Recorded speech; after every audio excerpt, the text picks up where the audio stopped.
తూర్పుగోదావరి జిల్లాలో గత నెల రోజుల క్రితం నియోజకవర్గాల వారీగా దివ్యాంగులకు శిబిరాలు నిర్వహించారు.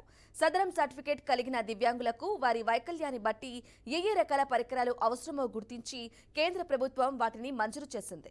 కేంద్ర సహాయ మంత్రి బన్వరీలాల్ వర్మ వర్చువల్ విధానంలో ఈ కార్యక్రమాన్ని ప్రారంభించారు.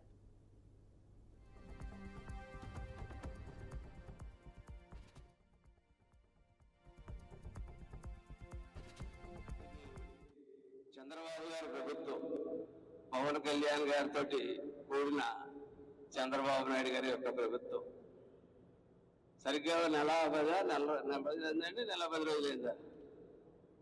మనం నెల 10 రోజుల క్రితం మీ అందరినీ పిలిచి మీరు ఎవరున్నా సరే అప్లై చేసుకోండి, సదరన్ సర్టిఫికెట్స్ ఉన్న వాళ్ళందరూ రండి, మీకు ఈ ఉపకరణాలు ఫిజికల్లీ ఛాలెంజ్గా ఉన్నటువంటి ఉపకరణాలు సుమారు ఒక 14 రకాలు ఉపకరణాలు ఇస్తాం అని చెప్పిన తర్వాత నిజంగా నెల రోజుల్లో చేసిన ప్రభుత్వాన్ని ఎవరన్నా చూసారా?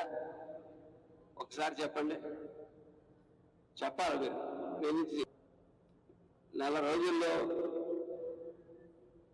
ట్రై సైకిల్స్ అయితేనేటి, బ్యాటరీ ఆపరేటెడ్ ట్రై సైకిల్స్ అయితేనేటి, వీల్ చైర్స్ అడల్ట్కి చిల్డ్రన్కి అయితేనేటి, సిపి చైర్స్ అయితేనేటి, వాకింగ్ స్టిక్స్ అయితేనేటి, ఆల్ టైప్స్ ఆఫ్ క్రచెస్ అయితేనేటి, బీటీలీ digital hearing aids with zinc air batteries, అలాగే large and small size rollators, bright like kits, bright like cane folding for visual handicapped,